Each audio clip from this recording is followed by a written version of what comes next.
suhu minus 21 derajat Celcius. Mencari penginapan susah. Mereka nih di camp, kedinginan. Saya masih mending di ruko yang lampunya semuanya mati, tapi ruko bangunan. Dadap itu perbatasan antara Somalia. Kalau kata UN PBB, the number one danger in the world, daerah paling berbahaya di dunia. Sekarang udah cukup larut malam. Kita culik lagi Uncle T-Bob dengan kesibukannya yang luar biasa. Jadi terpaksa kita harus culik. Nah, ini yang istimewa hari ini. Ada sahabatnya Uncle nih.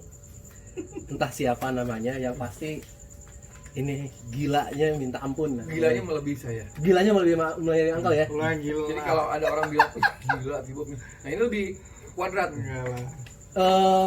Kos 2 gitu ya. Iya. Gila. Wah, kalau gila mah grogol tuh rumah sakit jiwa grogol. Oke. Enggak lah, gue nggak gila lah. Nah, ini pengen dikenalin dong ke beliau ini siapa, kemudian juga Uncle kenal dari mana, kapan, dan mungkin bisa dikenalkan ke sahabat Uncle T-Bob ini. Ya, oke. Ini salah satu sahabat terbaik yang rasanya sudah seperti saudara. Tapi ya itu tadi itu dibilangnya sangat-sangat gokil. Gokil. Setiap harinya itu tiada pernah ada kata berhenti untuk berbuat kebaikan. Setiap hari. Setiap hari, setiap harinya. Lebih enak aja lah. Emang bener kan, gitu. Nah, kalau kenal udah lama banget terus. Janganlah, Tapi jangan. terakhir kita terakhir berdua ya, waktu di Halmahera Selatan. Halmahera. Halmahera Selatan. Mau ketemu Biasa. setahun nih kali. Iya.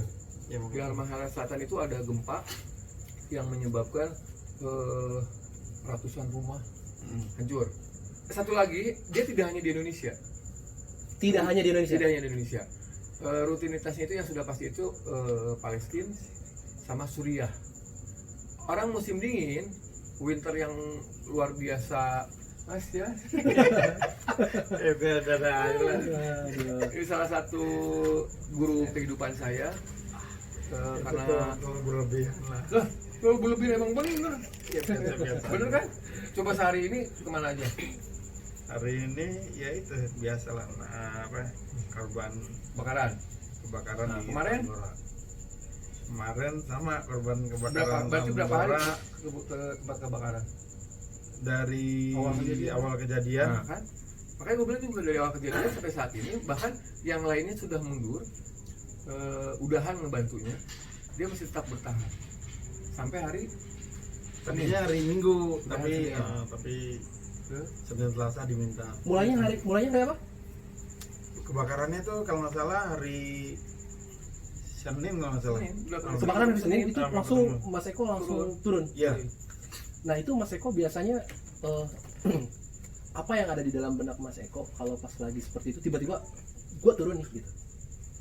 Apa ya, saya merasa ada challenge aja ya, hidup tuh kan. Saya tuh dulu pernah baca buku masih SMA ya, kalau nggak salah tuh judulnya tuh hidup jangan seperti apa adanya. Hidup jangan seperti apa adanya. Oke. Contohnya gini, saya pernah ngeliat supir taksi. Semua orang yang jadi supir taksi ya kerjanya gitu. Monoton. Ya, nyetir mobil, ngangkut penumpang, nurunin penumpang. Nah, suatu ketika saya ketemu supir taksi yang dia cerita nolongin ibu lahiran, terus karena buru-buru si bapak itu nganter si ibu lahiran itu sampai ruang gawat darurat, namanya orang lahiran kan nggak riwah lah gitu. Ya. Tahu-tahu dia bawa si ibu, jadi bawa kemana tahu, nah si bapaknya bingung, lalu siapa yang bayar taksi saya, dia bilang gitu kan. Nah terus Pak, ya udah akhirnya ibu, masa saya kejar si ibu itu sampai dia ngelahir, kan saya bingung Mas. Nah disitulah saya merasa, terus saya kasih ini, nah bapak berarti supir taksi yang bukan seperti supir taksi yang Biasa. lain. Biasanya saya bilang gitu. Kok gitu Mas? Iya. Kalau supir taksi lain, Bapak nganter, bayar udah. Tapi Bapak enggak kan? Udah udah nolong ibu itu, selesai, ya udah. Biarin aja deh, ntar juga ada yang jadi. Nah, jadi akhirnya dia suatu ketika ketemu saya lagi. Mas, bener Mas, mending saya jadi supir taksi. Orang yang sama bisa ketemu Iya, lagi? ketemu saya lagi. Kebetulan dia sering nongkrong di depan Geraci Jantung itu. Oh, Mas Eko Kan- kan sering ngomong di situ. Depan Geraci Jantung itu enggak, saya kalau Oh, lagi gitu. enggak ini naik Lagi taksi. sepeda soalnya. Saya pasti naik taksi di situ. Saya naik taksi situ. Pak, ketemu lagi. Terus dia bilang ke saya, Om Angkal, bahwa dia bilang bener, jadi supir taksi jangan supir taksi. Nah, jadi saya sampaikan juga ke karyawan saya, ke kru saya. Kalau kita punya bisnis, saya kebetulan bisnisnya paintball. Kalau kita punya bisnis, jangan bisnis seperti orang apa adanya. Contohnya gini, ya tadi saya bilang contoh yang tadi supir taksi. Kalau sekedar nurunin, ya udah biasa. Tapi kalau dia bisa nolong orang, itu kan udah nggak seperti biasanya. Tapi luar biasa. Nah, jadi usaha paintball. Oke, kita jadi usaha paintball. Banyak orang buka paintball, banyak di Jakarta, banyak di mana. Tapi orang buka paintball tapi membantu yang lain tuh nggak ada. Saya boleh cari dari gitu. Nah, itu intinya itu. Jadi ada suatu hal yang berbeda ya, apa namanya? Ya, hidup bukan jangan jadi seperti apa adanya. Kalau hidup sekedar apa adanya, banyak manusia hidup apa adanya. Jadi tentara atau jadi polisi atau jadi guru atau jadi jangan apa adanya. Kalau apa adanya ya sama semua. Tentara ya kayak begitu, ya polisi ya kayak begitu, ya guru ya kayak begitu. Tapi kalau jadi tentara, jadi polisi atau jadi guru atau jadi apapun di luar seperti kebiasaan orang, di luar dari apa adanya, dia akan lebih Intinya berani keluar dari zona nyaman kita. Kalau orang berani keluar dari zona nyaman, melakukan itu nyaman nggak buat Mas Eko sendiri? Saya alhamdulillah nyaman-nyaman aja tuh. Menemukan kebahagiaan di Nah. situ? Justru malah jadi edik ya. Bagaimana ya kalau masalah bahagia? Saya dulu pernah punya pikiran gini. Bahagia adalah kumpulan dari kesenangan. Oh, iya. Oh, iya. Jadi semakin banyak senang, kamu akan dapat bahagia. Jadi intinya adalah kebahagiaan itu semakin lo banyak kesenangan, semakin lo dapat kebahagiaan. Jadi kalau lo nggak pernah dapat kesenangan, nggak akan pernah bahagia. Manjat tebing senang, arung jeram senang, motret senang, jalan senang. Nah, kumpulan dari kesenangan itu menimbulkan suatu kebahagiaan. Itu kalau saya. Senang sih soalnya. Senang semua. Tapi ke tempat bencana begitu berarti buat Mas Eko tuh kesenangan. Bagi saya kesenangan. Ya. Bagi saya kesenangan karena di situ kita akan dapat adventure. Hmm. Saya setiap ke tempat bencana pasti saya akan cari suatu hal yang baru, misalnya Pak, perjalanan. Kebetulan background saya peta ya, background saya sarjana geografi, saya kuliah di geografi. Nah, bagi saya kalau suatu perjalanan itu berhubungan dengan peta, saya pasti akan cari jalan apa segala Traveling macam. gitu ya. Nah, satu. Terus kedua saya cari kuliner. Nah, ya aja mangkal, saya jalan gini, cari ikan ya, cari apa ya. Jadi ada sesuatu yang bagi saya perjalanan tuh ke tempat bencana tuh adalah suatu bikin hal yang seneng. Jadi itu ya, menemani Dora. Ya, Peta. nah itu kan orang kan gitu kan, gitu kan. Memang saya berjalan beberapa kali dengan beliau ini. Tapi memang kita itu ya, yang pertama jadi untuk semua relawan juga, yang pertama dilakukan adalah ketika bangun tidur kita cari makanan. Jadi perut tidak boleh kosong, kalau aturan kita seperti itu. Kalau orang susah makan mendingan suruh pulang Iya. daripada repot kita. Jadi kalau kita bangun tidur kan orang biasanya bangun tidur ngapain? Oh mandi. Bangun tidur cari makan dulu. Ketika kalau di lokasi bencana kita keluar dari tempat kita, base camp kita aja, ketemu dengan penyintas atau siapapun juga, kita harus sudah ketika dia minta tolong nggak ada, kan dulu ya saya mau cari sarapan nggak gitu. Iya. Sudah harus siap. Dan itu penting juga untuk menjaga kesenangan ya. Maksudnya kalau kitanya happy datang ke tempat bencana, kita membawa energi yang positif Positif, dengan ya. kesenangan, itu bisa berpengaruh juga ya. Iya loh, iya dong. Betul. Kalau misalkan kita datang ke tempat bencana malah dengan kondisi lapar, Iya. kondisi Banyak masalah, punya masalah sama orang di rumah apa segala macam. Ya. Saya alhamdulillah apa namanya, itu tadi mungkin karena kita senang ya, senang nggak pernah ya ini pulang aja juga assalamualaikum gitu, bawa kesenangan aja nih, ketemu pemangkal teman-teman.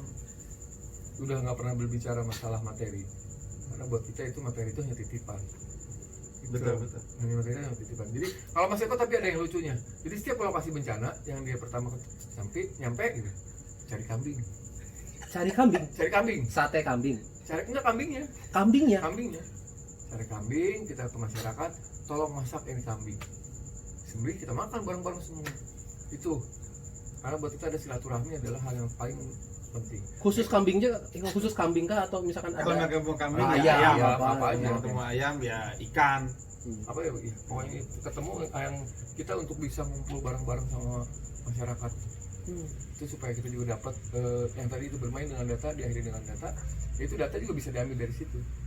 Tapi yang pertama kalau kita datang ke sana kan banyak nih relawan, wah biasanya pakaiannya udah dekil-dekil, tapi justru kalau relawan kita itu datang seperti ke mall, rapi gitu ya, gaya lah ya, wangi gitu. Kalau Nggak lusuh kayak. ya kita berpikir gini, gimana mau nolongin orang, lu datang sendiri ke sini aja lu kayak gitu dan harus ditolong gitu kan gitu. Jadi seperti itu. Ini nih selain di Indonesia itu tadi perjalanannya banyak Sampai di ke luar negeri. Mas ya. Ngapain aja di luar negeri, Mas Eko? Kenapa? Ngapain aja di luar negeri? Ya itu tadi Dingin-dinginan. saya jalan-jalan. Jadi gini ya, saya tuh 2004 habis dari apa namanya? Saya bantu NGO dari Finland tuh di apa sih namanya, tsunami Aceh. Habis itu ada rezeki, saya ceritanya berangkat umroh tuh sama orang tua. Nah memang udah banyak jalan-jalan, terus tapi kok pas di situ saya ininya, ya Allah, di itu tuh waktu habis tawaf, ya Allah, oke saya jalan-jalan bisa ke sini gitu, ke Eropa, ke mana gitu kan, kok saya belum menemukan perjalanan yang memberikan manfaat. Tolong saya diberikan jalan, hobi saya traveling, jalan, tapi saya tetap bisa bermanfaat gitu dalam perjalanan itu. Ternyata doa itu dikabulkan, dijawab. Jadi saya pergi ke Afghanistan, saya pergi ke Kashmir, saya pergi ke perbatasan antara Nepal dan India segala macam. Pada saat perjalanan itu ya itu salah satunya waktu ke ngurusin, sampai sekarang saya concern seperti Om Angkel tadi bilang ngurusin Suriah Palestina, itu sebenarnya saya gara-gara jalan-jalan saya ketemu kamp pengungsian. Nah mungkin jalannya itu kali ya Bang Angkel ya. Jadi ini Allah tadi kamu minta gini ya udah nih, jadi setiap jalan akhirnya saya ketemu, setiap perjalanan mau ke Eropa di konflik Balkan ketemu di mantan bekas orang-orang konflik Balkan. Jalan di Timur Tengah ketemu orang yang Terkena dampak perang di Timur Tengah. Jalan ke Afrika di perbatasan ketemu orang. Jadi akhirnya ya udah, itu yang saya coba akhirnya olah. Ya saya kenal Om Angkel, kadang-kadang saya perjalanan pergi ke sini, ke sana, ke sini, saya informasikan beliau, Om Angkel saya lagi ada di perbatasan ini nih, gini-gini. Beliau tanya saya apa yang bisa di ini nih. Oh ini. Ya kita kan bisa komunikasi dengan pengelola camp di sana. Itu sendiri, Mas Eko? Saya kebanyakan ke Afrika kemanapun saya seringnya sendiri. Sendiri. Kita beberapa kali ketemu di lokasi bencana masing-masing jalan sendiri, ketemunya di sana. Iya. Di Halmahera Selatan begitu. Iya. Yang lain udah pada pulang, kita tinggal berdua aja udah. Berdua aja. Ada kesan yang membuat dalam tanda kutip ketegangan gitu ketika di saat apalagi daerah konflik misalkan ya, apalagi misalkan ke luar negeri yang jauh dari negara sendiri, keluarga, sahabat gitu, benar-benar sendiri di sana, bahasa pun berbeda, kultur berbeda. Adakah yang pernah menurut Mas Eko ini kesan paling mendalam dalam perjalanan semasa Mas Eko selama ini gitu? Hampir semua tempat yang saya datangin semuanya memberikan kesan yang mendalam ya, karena kan daerah konflik gitu ya. Apa namanya ya, saya pernah tuh di perbatasan, saya nggak usah sebutkan negaranya mungkin, suhu minus 21 derajat Celcius, mencari penginapan susah. Akhirnya saya sama temen di perbatasan itu dapat cuman mungkin ruko, sisa ruko ya, karena memang daerah konflik. Tidur nggak ada selimut, dinginnya luar biasa. Teman saya sampai kadang mimisan tuh loh, mimisan. Wah tuh luar biasa. Udah gitu, apa namanya ya, Oh sedih deh, saya tuh sampai malam tuh sampai pernah saya sampai nangis karena saya Lu pernah nangis? Gimana nangis itu? gue nggak tahu deh. Gue tuh ada ada soalnya. pada saat kedinginan itu saya ini apa namanya kayak sebenarnya bukan ini Om Uncle, bukan nangis, maksud saya tuh Lebih, ini ya. lebih emosional yang udah nggak bisa ini. Saya bilang ya Allah, kalau memang ini kesulitan yang luar biasa dialami oleh saudara-saudara kita, ini saya rasakan saat ini gitu, gimana. Jadi itu saya ngerasa tuh mereka nih di camp kedinginan, saya masih mending di ruko yang lampunya semuanya mati, tapi ruko bangunan ruko. Mereka yang di luar ya. Nah, gimana yang mereka di tenda gitu tuh saya sampai ya Allah, apa namanya, gimana saya tuh ya nggak bisa. Saya nangis saat itu, saya bilang kalau memang mereka harus menderita seperti ini, hilangkan penderitaan yang Karena kita udah ngerasain ya. harus mereka alami gitu. Saya bilang gitu, sampai saya tuh ngerasain ini aja saya nggak ada selimut, saya ini cuma pakai ini terpal aja saya, karena memang nggak ada selimut, karena hotel di situ semua penginapan nggak ada yang buka. Saya tuh cuma dikasih tempat, ini ada ruko kalau mau kamu tempatin gitu. Saya sama teman, kita bertahan 1 minggu lah kurang lebih. Dinginnya luar biasa, nyari sarapan susah karena memang nggak ada yang buka. Jadi saya besoknya siang buru-buru ngumpulin makanan, kita cari coklat, kita cari kurma, kita kumpulin di tas. Ya udah besok Begitu. iya buat kita. Ya itu seperti yang Om Uncle bilang, saya coba cari orang-orang yang punya kambing, ada yang punya apa, kita beli, kita panggil, mereka sembelih. Itu aja bahan makanan yang bisa kita bawa saat itu. Memang konflik baru terjadi dan orang apa namanya, belum banyak lah yang datang memberikan bantuan. Dan selalu ada cerita seru kalau sama beliau ya. Pasti ada aja gitu. Seumur-umur yang gue bilang, orang pada naik helikopter udah pada rapi, pakaiin sarung. Oh ya, sama Ini ciri khas dia. sama beliau pernah kita nanganin pengungsi itu ya di apa? Halmahera ya. Halmahera kebetulan pilot dan co-pilotnya tuh dekat sama saya dan Om Uncle. Orang Rusia itu. Nah, jadi orang Rusia namanya Andrew ya namanya. Saya masih ingat namanya Andrew. Nah, pesawatnya itu di labelin BNPB ya, Badan Nasional Penanggulangan Bencana. Nah, dia pergi dropping. Nah, mereka kalau berangkat pasti manggil kita. Untuk melakukan hiburan terhadap ya, warga. beliau kasih hiburan ke satu pulau. Nah, kasih apa dan psikososial karena game-games ke anak-anak. Wah, itu senang banget. Dan dia exciting si pilot itu. Nah, itu tadi akhirnya si pilot itu tidak merasa bahwa jadi pilot yang seadanya. Selama ini dia cuma jadi pilot, nerbangin pesawat, turunin bahan makanan. Nah, di saat itu saya bilang, Andrew, kamu saat ini jadi pilot, bukan jadi pilot seadanya, tapi jadi pilot di luar kebiasaan. Kenapa? Dia ikut main sama Om Uncle, mainin boneka dia. Wah, dia bahagia sekali, dia senang banget. Wah, dia cerita, saya bahagia, saya senang sekali nih. Saya belum pernah kayak gini. Nah, itu tuh yang biasanya kita juga senang. Nah, jadi operasional kita pakai heli. Pakai heli. Luar biasa pakai. Nah, saya di situ, nah itulah saya, oh iya si Andrew, si pilot ini dia bukan pilot seadanya sekarang. Bukan jadi pilot biasa-biasanya aja. Itu biasa. Tapi pilot di luar biasaan. Salah satu trik ya waktu itu kita hanya padahal diajakin hanya untuk mengalihkan perhatian si masyarakat, karena kan lihat helikopter itu kan jarang banget, hal yang jarang. Nggak boleh terlalu dekat kan? Terlalu dekat kan? Baling-baling apa segala macam. Begitu mendarat, bantuan kita turun duluan tuh. Jadi untuk mengalihkan perhatian. Jadi masyarakat tidak mendekat ke heli, jadi mereka bekerja tidak terganggu. Nah, selesai baru kita naik lagi. Pada kesini-sininya malah si pilotnya ikut. Jadi nggak oke, kita kasih waktu 15 menit biasanya gitu. 15 menit untuk selesai, loading ya. Berangkat gitu. Nah, pas kesininya enggak, turun dimatiin, ikut aja. Turun dulu. Turun lucu jadi. Dan dia menikmati itu. Besok dia tanya lagi. Ada lagi nggak kayak gitu? Kemana lagi itu ngapain ini? Dia akhirnya begitu. Akhirnya kita tiap hari jadi itu saking sudah seperti biasa pakai heli, kayak sombong ya. Sampai pakai kain sarung udah kali. Udah nggak ada video baling-baling itu. Kata petugasnya gini, kalian memang sudah terbiasa pakai heli, tapi nggak harus pakai kain sarung juga. Nggak sempat gitu ya. Apa namanya? Terus udah berkabar meninggal ya. Siapa? Andrew-nya, Pilotnya itu Andrew. pada saat kebakaran hutan kebakaran hutan tahun kemarin. Karena Jambi. Jadi pas begitu turun, enggak, dia ngelempar air, air, si asapnya tuh naik, nutupin Heli. Dia punya apa namanya? Paru-paru. Kena ya paru-parunya.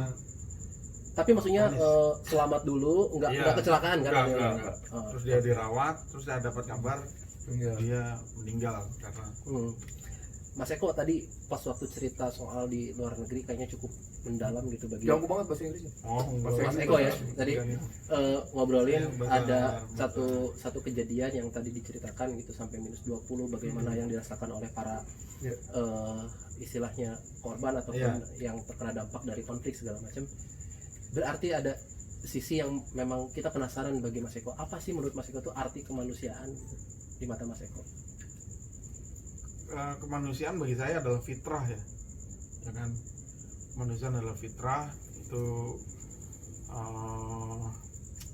apa ya, jadi kalau ada makhluk di bumi ini, ada tanaman, ada tumbuhan, ada binatang, ada hewan, ada segala macam. Nah, kenapa sih ada manusia? Nah, kan manusia itulah adalah satu fitrahnya yang membedakan dengan makhluk-makhluk yang lain. Nah, oleh karena itu bagi saya ya, kalau memang ada orang yang berkelakuan di luar kemanusiaan itu sebenarnya dia sudah keluar dari fitrahnya dia. Bagi saya jadi manusia sebagai makhluk sosial udah jelas, manusia harus bermanfaat buat orang lain, itu kan sudah ada ya. Kalau saya muslim alhamdulillah, Koirunas Anfa'umulinnas. Nah, orang itu yang sebaik-baiknya manusia lebih yang bermanfaat buat orang lain. Nah, itu kan udah jelas fitrah itu yang tadi saya katakan. Kalau saya ditanya tentang kemanusiaan, ya berarti udah jelas manusia udah harus berbeda tuh dengan makhluk-makhluk yang lain. Dan saat menjalankan fitrah sebagai manusia itu, Mas Eko merasakan kebahagiaan itu? Iya, saya bilang yang seperti tadi, saya awalnya senang aja, yang penting senang aja dulu. Kalau udah senang biasanya ujungnya bahagia. Saya rasakan. Yang sudah tidak pernah berhitung dengan untuk urusan materi. Hitung-hitungan ya, namanya manusia. Hitung-hitungan gimana? Tahu-tahu, gila lu gede juga ya. Udah lumayan. Berapa? Nggak tahu, tapi yang nggak ada berarti sudah tidak pernah diperhitungkan lagi kan. Itulah luar biasanya beliau ini. Kalau dia sampai misalnya winter musim dingin datangin lagi, gue bilang gue cuma sekali aja gue kapok. Saya pernah sekali gitu, ternyata ya itu tadi keluar mimisan, terus di pori-pori ini bukan keluar keringat, Ya benar, tapi darah. Kalau yang nggak kuat memang darah. ya. Makanya gue bilang pas kemarin ikutnya apa winter sih? Ya saya sempat aja beliau kemarin. Ogah gue. Kebetulan saya dapat kontak dari kawan, kok di sini lagi weathernya lagi extreme weather 2020 ya, awal 2020 ya awal. Terus kok iya ini udah ada apa namanya forecastnya, udah ada prediksi segala macam. Kemarin aja kondisi angin tiba-tiba gitu. Oke deh, saya coba urus visa, urus penerbangan sebelum COVID ya. Saya ngobrol juga sama beliau. Ayo musim dingin nih, gini-gini. Nah, terus setelah saya sampai sana benar ternyata 2 kali ekstrim tuh, 3 kali, -7, -12, terus -17. Jadi dia fluktuatif kadang-kadang itu. Nah, pas saat minus itu loh, sepi, jalanan nggak ada orang. Dan pikir saya masih di tempat penginapan pakai penghangat. Gimana yang di... Tapi itu kalau pas begitu itu, kalau kencing nggak langsung jadi es batu kan? Iya juga ya, itu minus kan? Minus loh. Ya kan kita kan kencingnya di toilet bukan di luar. Gimana sih? Aku udah ini sampai aja. Nah, Tek. paling berasa berembun. Nah, itu saya punya pikiran tuh, gimana dia? Nah, saya pernah ketemu ada kawan-kawan kan di sana, saya tantang mereka. Ente biasanya kalau musim dingin gimana? Wah, nggak ada berani keluar Mas Eko gitu. Oke, sekarang kita coba, kita bangun pagi, kita keluar, saya bilang gitu. Wah, bener iya, ayo kita keluar, cari kamp-kamp pengungsi. Wah, kita coba kan. Wah, nggak taunya bener, semua orang nggak ada yang di luar, nggak ada yang berani keluar. Nah, pada saat itu di daerah Al-Qadisiyah namanya, di bumi Syam. nama daerahnya Al-Qadisiyah, minus 12 derajat. Saya lihat nggak ada orang sama sekali. Nggak tahunya ada anak kecil. Saya fotonya masih ada, gambarnya masih ada. Itu pagi-pagi kejadian. Iya pagi-pagi, sepi nggak ada orang. Terus anak kecil lagi kosrek jalan tuh di es. Orang saya jalan aja kepleset-pleset mulu, kan nggak ada yang orang jualan kan. Nah kita memang di mobil sudah bawa itu, emang kalau udah bawa biskuit sebesar beginilah ya, biskuit isi 12, isi 20 biskuit kecil gitu ya. Nah terus teman panggil terus kasih, waktu itu anak langsung lari, kabur. Padahal cuma pakai sendal jepit tuh dia. Saya lihat dia pakai sendal jepit, kita pakai sepatu, pakai sarung tangan, pakai ini. Dua lari, nggak tahu dia panggil teman-temannya lagi, gotong lagi banyak. Ternyata memang mereka itu keluar hanya kalau dapat makanan, ada makanan. Gimana kita nggak sedih gitu? Saya bilang teman-teman, kalau kayak gini besok kita datang lagi yang lebih banyak lagi. Nah, kita datang lagi masih sepi lagi, model gitu. Nah, akhirnya ada satu orang keluar, baru dia panggil lagi tuh, keluar lagi semua. Banyak begitu seterusnya, kira-kira kita selama musim dingin kita bawa tuh bahan. Jadi mereka baru keluar camp kalau ada bahan makanan, nggak ada bahan makanan mereka di dalam tenda. Bayangin tuh, saya jadi dalam pikiran saya, ya Allah, ini apa namanya, apa ya, musim bagi sebagian orang mungkin mereka punya bahan makanan ya di punya penghangat ruangan. Punya penghangat ruangan. Itu gitu. tendanya Tenda terpal besar. Terpal biasa. Tenda terpal biasa. Bisa menahan dingin kayak gitu apa biasa aja gitu? Ya Sejumlahnya tenda. Ya, saya lihat mereka ya nahan dingin kalau punya uang beli kayu-kayu. Tapi kan namanya pengungsi, uang satu dinar tuh sekitar 20.000 rupiah ya. Yang lebih baik dia buat makan, dia bisa buat beli roti. Ya jadi kalau dia akan dapat penghangat, ya kalau dia bisa kumpulin kayu-kayu. Tapi di padang kayak begitu, kayu gimana? Saya juga, wah udahlah, saya pokoknya mulai musim dingin harus hadir. Bagaimana gitu ya? Susah kayak gimana, saya tinggal bilang Om Angkel Tibop, anak-anak butuh makanan. Saya bilang gitu, udah dia paling nggak bisa diem juga, pasti kirim lah. Saya kan pasak pegang lihat anak-anak kedinginan, nah gitu aja kalau saya sih.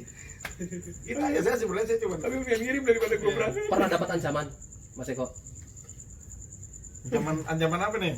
Ya misalkan pas di sana lagi bagi-bagi tiba-tiba dibubarin, terus kemudian diinterogasi mungkin. Saya pernah, nama daerahnya Dadap. Dadap itu perbatasan antara Somalia. Kalau kata UN PBB, the number one dangers in the world, daerah paling berbahaya di dunia. Di negara? Di Somalia. Nah, Dadap itu kalau kita buka peta, perbatasan antara Kenya dan Somalia. Saya pernah Mangkal beli sapi, beli kambing. Padahal mobil itu untuk pengungsi itu udah dikawal sama 8 tentara. Dari UN? Enggak, bukan. Tentara apa namanya? Uni Afrika. Oke. Uni Afrika. Afrika Union. Nah, pada saat mendekati daerah Dadap, si tentaranya itu pakai bahasa Swahili. Bahasa Swahili itu bahasa saya nggak ngerti. Ngomong sama orang-orang itu, bawa pakai segala macam. Tiba-tiba tentaranya lari. Padahal dia udah pegang Senjata. Iya, senjata lengkap. Sampai sini kan prosedurnya itu kan kita harus dikawal. Ya udah kita ikutin prosedur. Waktu tentaranya lari. Lari sambil teriak-teriak. Saya kan nggak ngerti. Nah sementara dia teriak-teriak ke supir saya lari juga. Terus Mas Eko sendiri? Saya bingung, wah kenapa nih? Saya bingung kan, wah nih truk ada sapinya, ada kambingnya. Gua taunya orang-orang datang dengan bersenjata. Ya jadi kalau kita bawa, mohon maaf, pihak keamanan 8 orang bersenjata, ini yang datang segambreng semuanya pegang senjata. Bayangin, bubuk-bubuk. Nah, datang semua kan bubuk. Nah saya kan, ya karena saya nggak tahu bahasa Swahili, saya pegang kamera, saya foto-foto aja kan. Wah bisa disambut nih segala macam. Oh disangkanya jurnalis itu? Iya, wah datang orang banyak, wah kan senang kan. Yeah. Kita mau bantu. Gua taunya di situ orang pada berebutan Untuk karena nemenin memang itu. daerah kelaparan.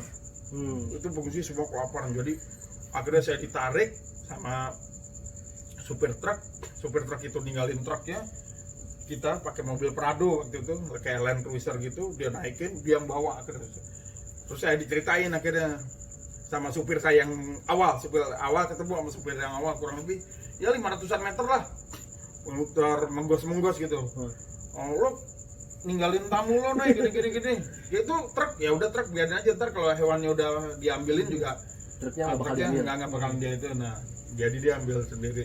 Nah, disitulah saya tahu bahwa ternyata tentara itu pergi, ternyata orang-orang itu udah di luar kendali semua. Mau ngambil sapi, ya mau ngambil kambing. Nah, padahal saya saat itu saya mau foto, mau dokumentasi, serah terima gitu. Nah, nggak taunya itu udah di luar kendali. Jadi yang pegang senjata tuh hampir semua orang pegang senjata. Ya kelewang segini ya, senjata poklok tuh apa namanya, rakitan udah segala macam. Karena memang daerah perbatasan.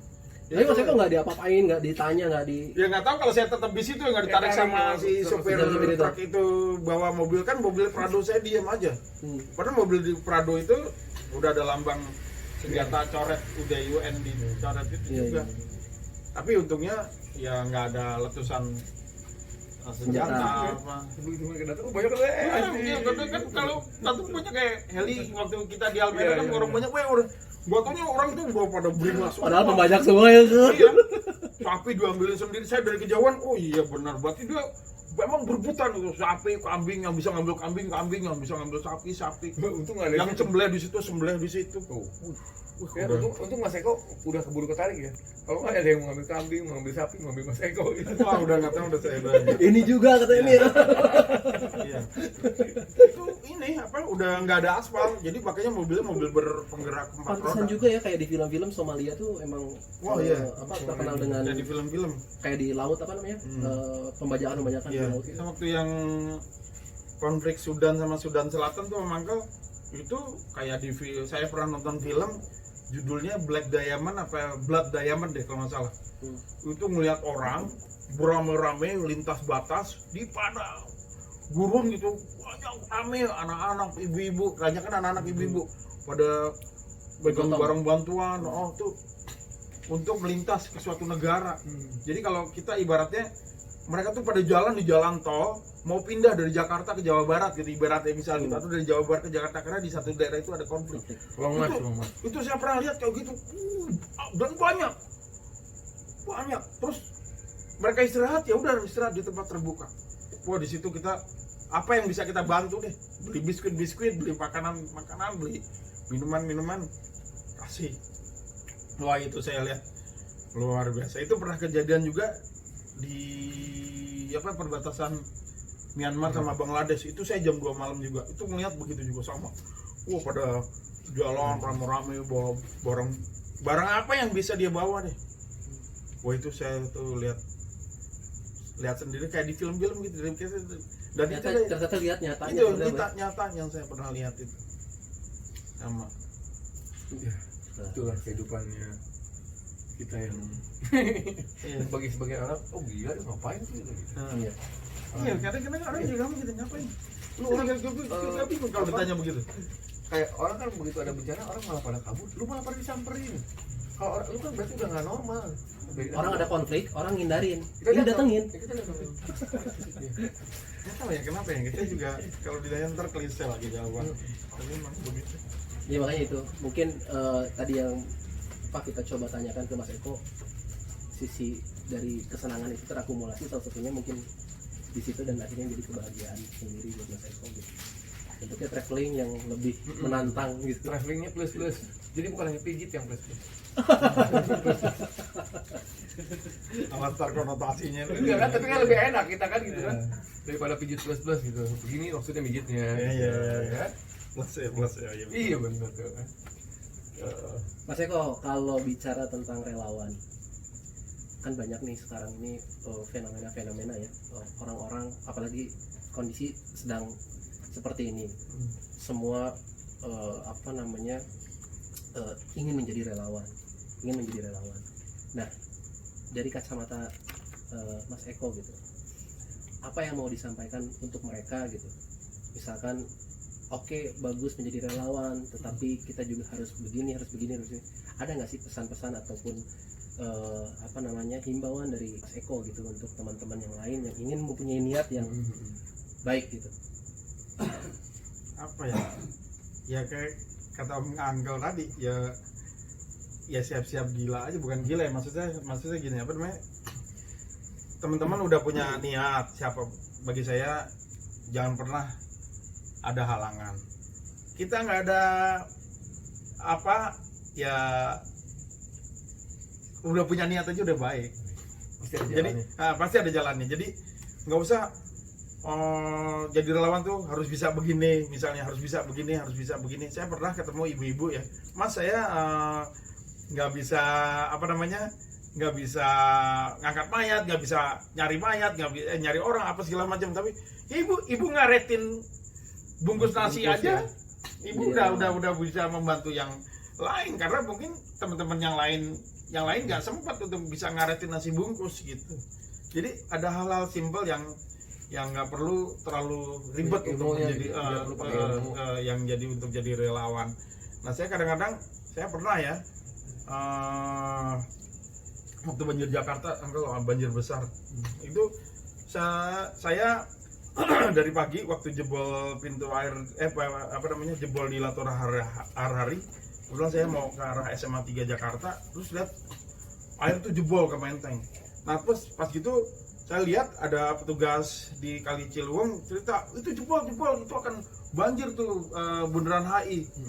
Kebetulan di mobil saya sudah ada perahu, saya ngarah ke sana, wah air udah kencang segala macam tuh ke arah bundaran HI. Saya main masih di daerah Menteng, di dekat pokoknya tembusnya dekat bundaran HI lah. Sumenep ada tempat orang jual ikan hias. Wah air udah kencang, udah tinggi. Nah ternyata saya dari pagi sampai siang sampai malam, akhirnya saya di bundaran HI karena air tinggi. Ada ibu-ibu sama anaknya tuh, saya masih terharu gitu sampai sekarang itu ngelihat si ibu itu ternyata ngikutin tim yang nolong orang, si ibu itu. Terus dia bilang gini ke saya, kan malam-malam tuh udah gelap semua kan, mati lampu di bundaran HI itu. Terus dia bilang, Mas boleh saya bikinin teh, dia bilang gitu.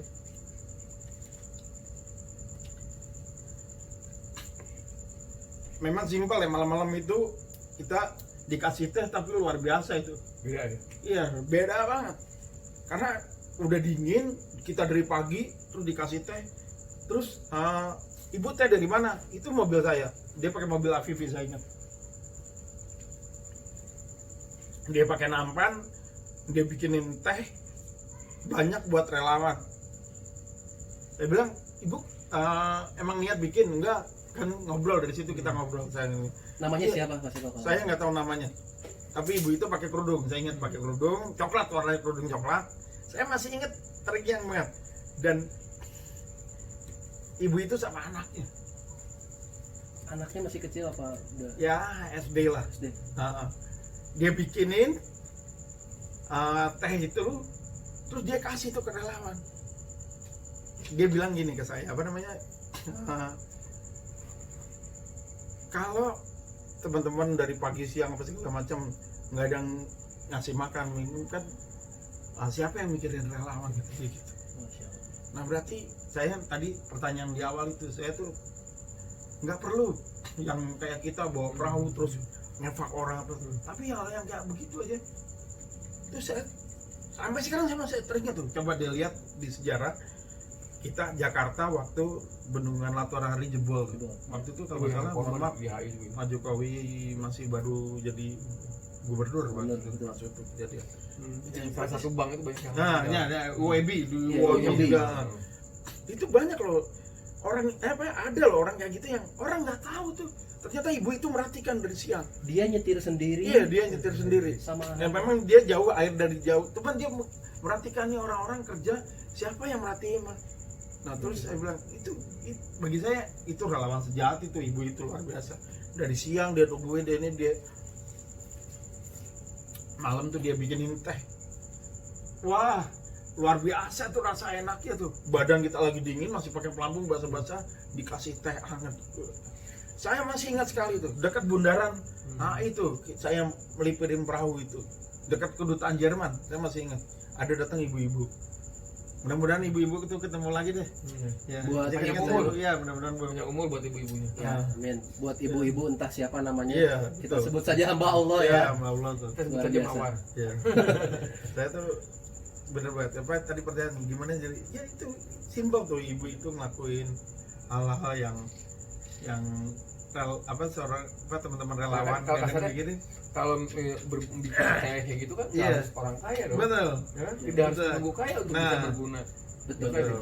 Nggak perlu. Jadi Nggak perlu menjadi orang kaya.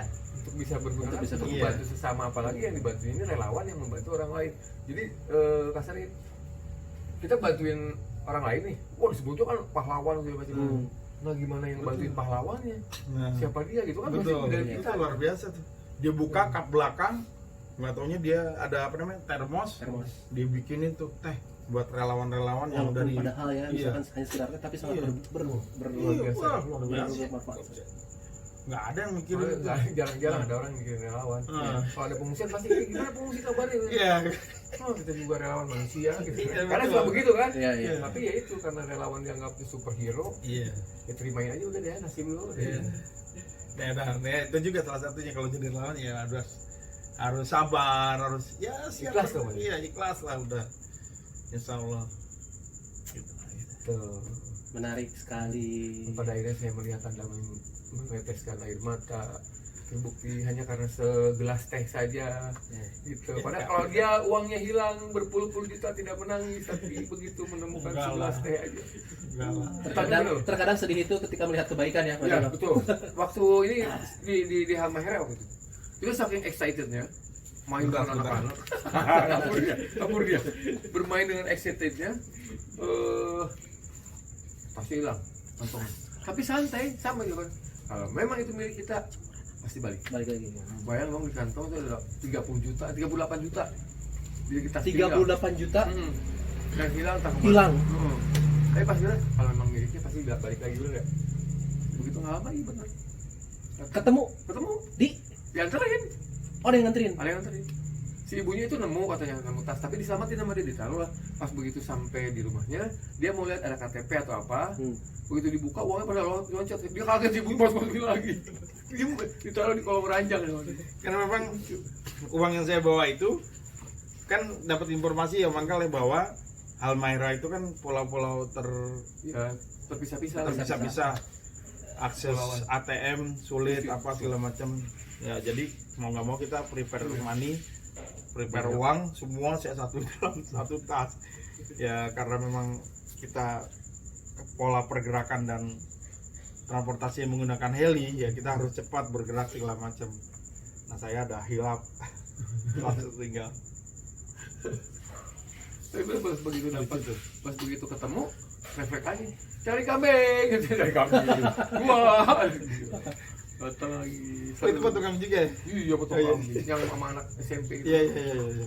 Dan itu luar biasa tuh perjalanan kita paling indah, jalan kakinya jauh. Begini, Oh, deket kok. Puncak oh. gua, Apa namanya?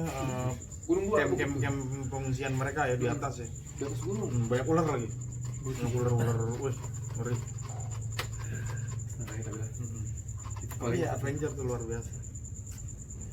bisa Motor juga di laut, pakai perahu kecil. Iya.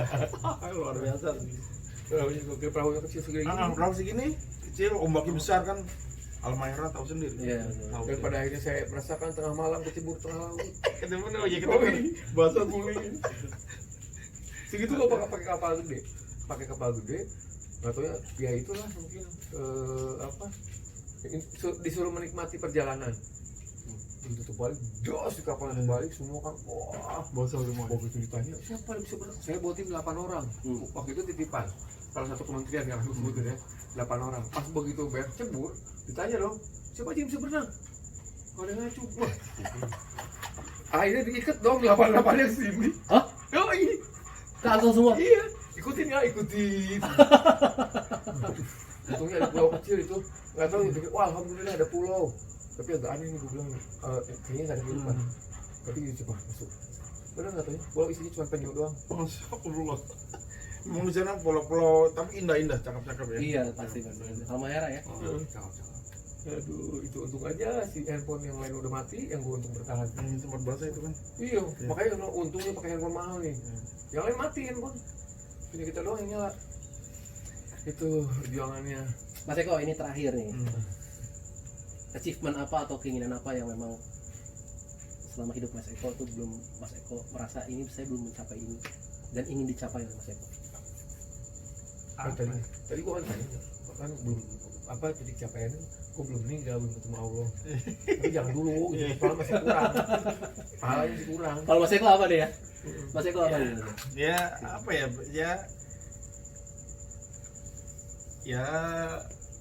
ya makin banyak aja lah kalau saya sih, makin banyak tempat-tempat yang bisa kita kunjungin.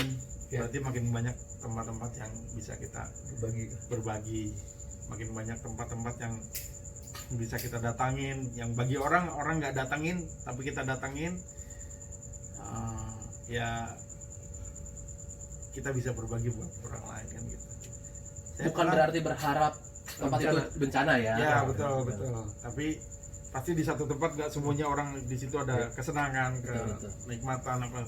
Pasti ada sisi-sisi yang coba kita cari gitu kan. Satu lagi mungkin tambahan, saya terngiang gitu ya tadi soal relawan.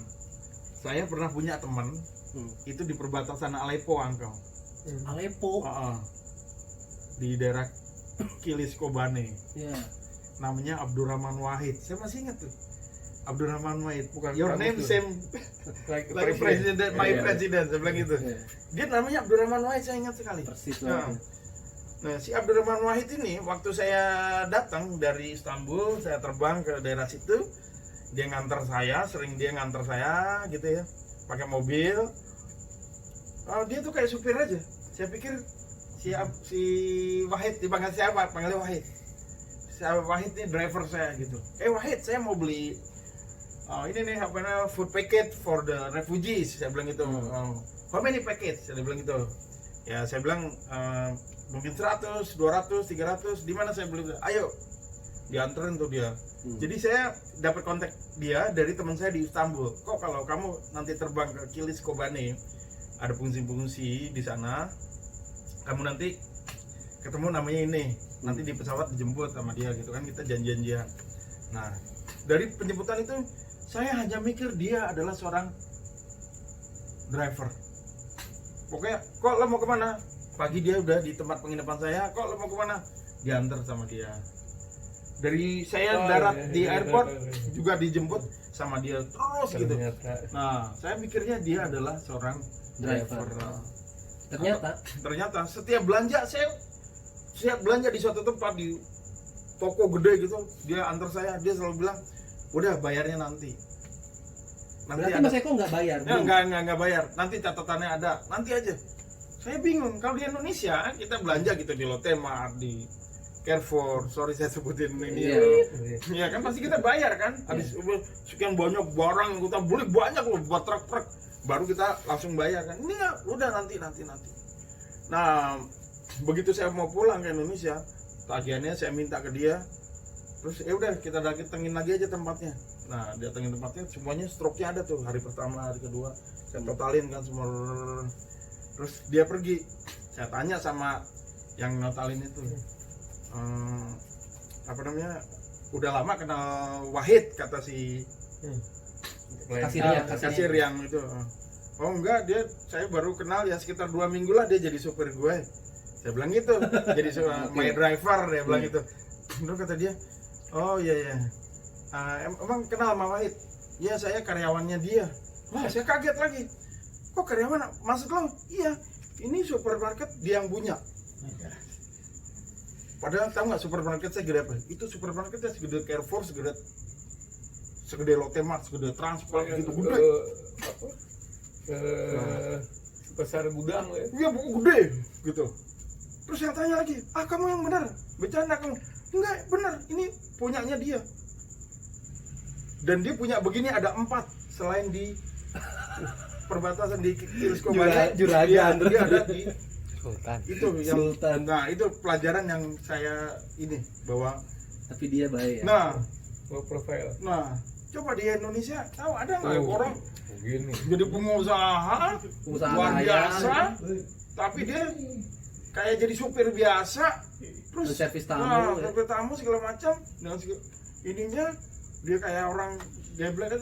Akhirnya saya ketemu dia, saya tonjok dia, kamu nggak bilang kalau saya kan malu gitu ya, saya malu gitu dalam diri saya, ya lah malu banget, gue udah Manggil Wahid gitu. Ternyata dia pengusaha punya driver. supermarket luar biasa gitu.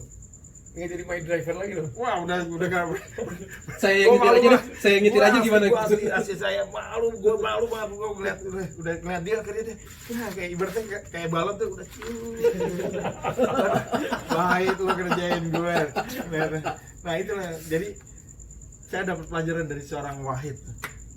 Ya, relawan, dia nggak dibayar itu. Saya mobilnya saya bayar, dia nggak pernah mau apa segala macam. Ya paling makan aja, dia kalau makan ya sama-sama sama kita gitu. Salah satu keuntungan yang biasa kita dapatkan ya. Luar biasa. Nanti kita belanja di waktu itu juga kan gitu. Kita besok mau belanja nih, udah disediain mobilnya atau ini. Mau belanjanya apa aja? Ini. Waktu mereka berangkat duluan, datang ini udah jadi. Dia tinggal ngasih aja. Itu juga pernah Nggak juga capek gitu gitu. ya. Nggak capek kan disiapin. Itulah kemudahan. Ketika kita memberikan kemudahan kepada orang lain, Nah. maka Allah memudahkan Kita juga. kita juga. Nah, prinsip tuh harus dipegang gitu. Nah, saya lihatnya gitu, berarti benar. Saya terinspirasi si Wahid itu tadi, bahwa seorang relawan ketika dia sudah nggak memikirkan sesuatu hal, kalau gitu yang mangkal ya, dia jadinya ya udah, dia udah nggak mikirin apa-apa. Ya. Satu pencapaian tertinggi manusia ketika sudah Luar biasa tuh. membantu orang tanpa memikirkan siapa, apa, dan bagaimana itu kan satu pencapaian titik. Saya malu tuh bener tuh, sampai dia nganterin saya ke airport, saya mau balik ke Istanbul, Turki. Saya luar biasa tuh, saya masih berpikir tuh di pesawat, Luar biasa malunya. malu bener, saya malu bener, jadi manusia tuh malu bener tuh. Wahid ternyata luar biasa, seorang Wahid. Gitu ya. Iya. Mas Eko, pesan apa yang mau disampaikan Mas Eko buat sahabat Uncle Tibob?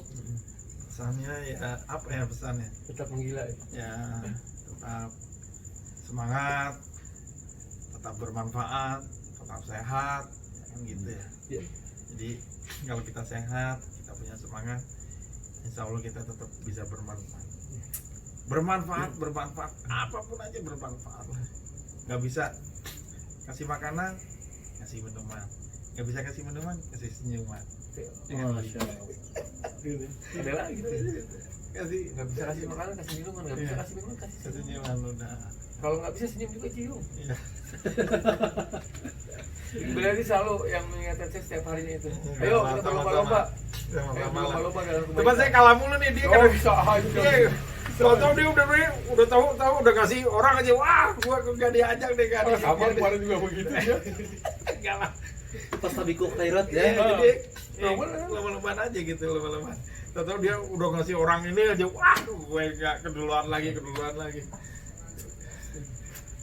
Oke, terima kasih Mas Eko, Ya. Uncle juga. Siap. Pelajaran yang cukup sangat bermanfaat, Ya. obrolan malam-malam ini, terutama untuk sahabat Uncle Tibob, khususnya untuk seluruh orang-orang yang mendengarkan obrolan singkat ini. Ya tadi pesan terakhir cukup menyentuh. Yuk semuanya kita melakukan fastabikul khairat, mungkin ya kita berlomba-lomba dalam Di kebaikan. kondisi begini ya, kondisi. Apalagi dalam kondisi sekarang seperti ini, sudah saatnya semua kita berlomba-lomba dalam kebaikan. Pesan yang terakhir tadi dari Mas Eko menjadi penutup buat obrolan kita saat ini. Mudah-mudahan ke depan Angka juga tetap semangat untuk berbagi kisah dengan beberapa teman-teman yang teman-teman Angka yang sangat luar biasa di beberapa episode ke depan mungkin. Tunggu saja dan boleh nanti request kalau mau pengen kita interview siapa, pengen ajak ngobrol siapa gitu, dan komen aja di kolom komentarnya Nanti insya Allah kita akan coba hubungi yang memang teman-teman semua ingin kita interview tokoh-tokoh tersebut. Thank you. Terima kasih Mas Eko. Terima kasih Uncle. Ya. Ya, salam.